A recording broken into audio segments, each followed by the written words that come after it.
Welcome to This Week in Pulmonary. This week we're covering 8 notable papers spanning pulmonary vascular disease, the tumor microenvironment in lung cancer, and new insights into airway diseases like asthma and IPF. Let's dive in. Advances in pulmonary arterial hypertension. We begin in pulmonary arterial hypertension with 2 studies that provide new perspectives on its structural and molecular basis. First, in the European Respiratory Journal, a study used microcomputed tomography to create detailed 3D maps of the pulmonary vasculature in explanted lungs from patients with end-stage PAH. The study. Investigators compared lungs from 7 patients with idiopathic or heritable PAH to 5 healthy controls. They performed a quantitative analysis of arterial lumen diameter, the number of small acinar vessels, and the distribution of plexiform lesions. Results. Compared to controls, the PAH lungs showed a 50% reduction in the diameter of the acinar arterial lumen and a 61% decrease in the number of intra-acinar arterioles. This provides objective quantitative evidence of the vascular pruning that characterizes the disease. The degree of arterial narrowing correlated directly with hemodynamic measures like pulmonary vascular resistance and mean pulmonary artery pressure. The study also found that patients with heritable PAH had a higher number of plexiform lesions, which were located more distally within the acinus, compared to those with idiopathic PAH. This finding may help explain the more severe phenotype often seen in heritable disease. Conclusions. The paper concludes that this vascular rarefaction may be an initiating process in PAH, rather than just a secondary phenomenon. This work solidifies the structural underpinnings of increased PVR in PAH.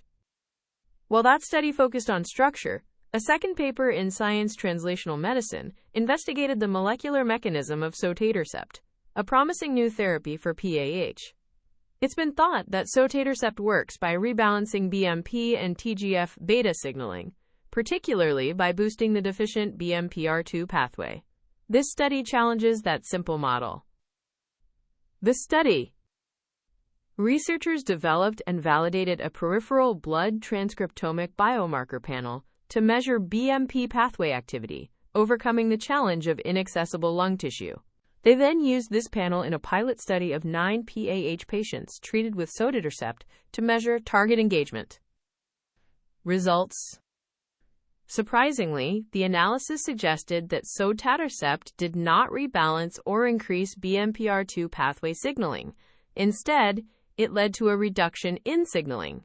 The authors propose this might be due to the drug acting as a ligand trap, depleting circulating BMP9 and BMP10. The study also found that specific transcriptomic signatures in the blood were associated with clinical outcomes and mortality, highlighting the potential of these biomarkers. Discussion. Together, these 2 papers paint a fuller picture of PAH. The micro-CT study gives us a stark, quantitative look at the vascular destruction at the heart of the disease. The sotatercept study reminds us that even when a therapy works, its mechanism of action may be more complex than initially thought, and that robust biomarkers are critical for understanding target engagement in clinical trials. The immune microenvironment in lung disease. Next, we turn to the complex interplay between the immune system and lung pathology, with new findings in both lung cancer and idiopathic pulmonary fibrosis. A fascinating paper in Cell uncovers a neuroimmune axis that promotes lung cancer progression. It's known that sensory nerves regulate lung physiology, but their role in cancer has been unclear. The study. Using mouse models of lung adenocarcinoma, researchers investigated the interaction between sensory nerves, immune cells, and tumor growth. They found that lung tumors locally amplify nociceptive or pain-sensing sensory nerve innervation. Results.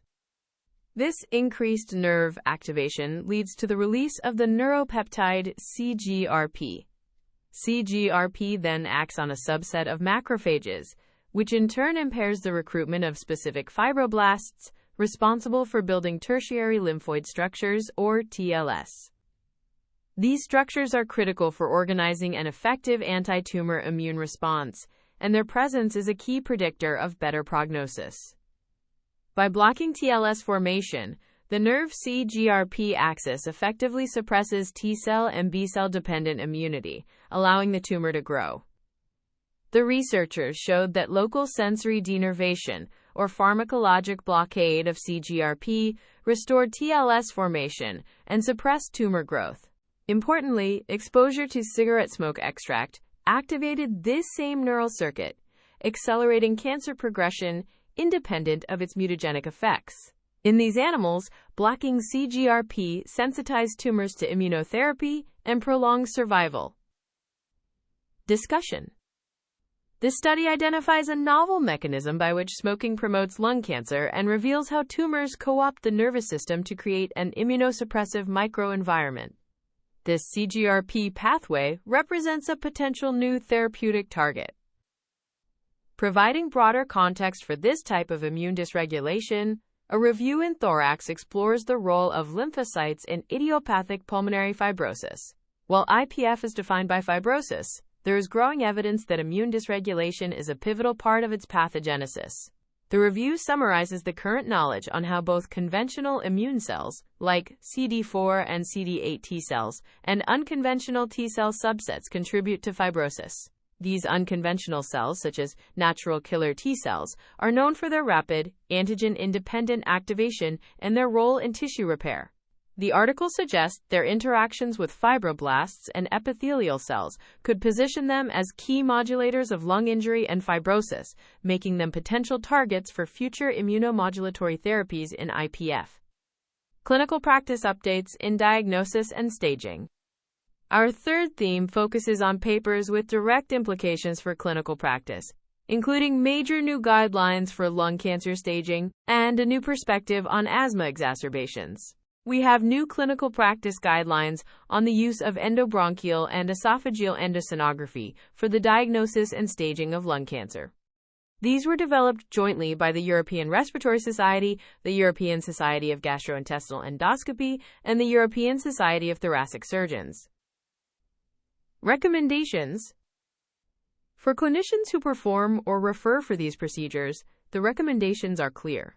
First, for mediastinal nodal staging in non-small cell lung cancer, endosonography is recommended over surgical mediastinoscopy as the initial test. Second, the guidelines suggest systematic staging of all reachable nodes is the minimal standard, rather than just targeting nodes that appear abnormal on imaging. Third, they state that combined EBUS and EUS, ideally performed in a single session, is preferred over EBUS alone for the most comprehensive evaluation. Fourth, after a negative endosonography result, add-on mediastinoscopy is not recommended as a routine step. Endosonography is also suggested for restaging after induction therapy. For tissue acquisition, standard 21 or 22 gauge needles are considered the standard of care, with insufficient evidence to support routine use of other needle types or cryobiopsy. Finally, the guidelines confirm that EBS-TBNA provides samples with a high suitability rate for PDL-1 assessment. Also in the European Respiratory Journal, a multi-center observational study provides a potential mechanistic link between obesity and severe asthma exacerbations. The study. Investigators studied 1,169 adults with asthma, performing clinical characterization, spirometry, and impulse oscillometry, or IOS, to assess small airway dysfunction known as SADID. They then looked for associations between BMI-SAD and severe exacerbations. Results. They found that SAD, as defined by IOS, was significantly more common in individuals with a BMI of 30 or greater. The risk of having SAD roughly doubled for obese patients compared to non-obese patients. This relationship was nonlinear, with lung function parameters deteriorating more steeply once BMI exceeded a threshold of about 28 to 30. Furthermore, SAD itself was independently associated with a near doubling of the odds of having a severe exacerbation in the past year. A mediation analysis estimated that this small airway dysfunction accounted for 26 to 41% of the total association between obesity and exacerbation risk. Standard spirometry provided little additional information. Conclusions.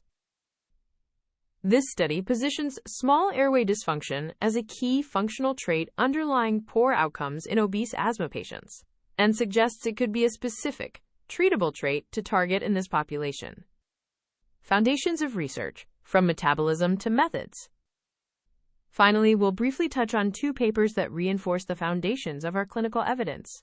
One, exploring fundamental metabolic signaling, and the other, refining how we should interpret clinical trials.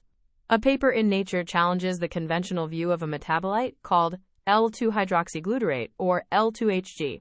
In humans, a deficiency of the enzyme that clears this metabolite leads to a severe neurologic disease, and so L2-HG has long been considered simply toxic. This work suggests it also has a crucial physiological function. The researchers demonstrated that its levels are actively regulated within mitochondria and that it acts as a signaling molecule to repress the transcription of specific genes by modifying histones. In mouse models, systemically reducing L2-HG levels by overexpressing its clearing enzyme led to impaired postnatal growth, kidney problems, and early mortality. This work establishes L2-HG as a physiological signaling metabolite and serves as a powerful reminder that molecules we label as toxic may have complex and essential biological roles. And in the BMJ, a consensus statement provides a much-needed extension to a framework for defining research questions in clinical trials. The original framework, called ICHE9R1, introduced the concept of the estimand to force researchers to be precise about what treatment effect they are actually trying to estimate. However, it was focused on individually randomized trials. This new paper extends the framework to cluster randomized trials, where groups of people, like patients in different clinics, are randomized together. These trials present unique challenges for interpretation. The new CRT estimands framework provides a clear set of attributes that should be described when defining the research question in a cluster trial. Adopting this framework will improve the clarity of these trials, helping clinicians and policymakers make better-informed decisions based on their results. If you only have time for one paper this week, make it the ERS/ESGE/ESTS Clinical Practice Guidelines on Endosonography for Lung Cancer. These comprehensive recommendations will directly shape the diagnostic and staging pathways for lung cancer in centers across Europe and beyond, reinforcing the central role of endosonography. Here are the key takeaways from this week in pulmonary. First, in lung cancer, new European guidelines firmly place endosonography as the initial procedure of choice for mediastinal staging, recommending a systematic approach and combined EBUS-EUS over mediastinoscopy. Second, in obese patients with asthma, consider small airway dysfunction as a key, potentially treatable, mechanism driving exacerbations. Impulse oscillometry can help identify this trait. Third, our understanding of PAH pathophysiology continues to evolve. Micro-CT imaging confirms that vascular pruning is a central quantitative feature, while new biomarker data suggests the mechanism of sotatercept may be more complex than simple rebalancing of the BMP pathway. Finally, the tumor microenvironment is a key battleground. A new study in Cell identifies a neuroimmune axis, where sensory nerves suppress anti-tumor immunity by blocking the formation of tertiary lymphoid structures, offering a novel target for therapy, particularly in smokers. That's your roundup for this week in pulmonary.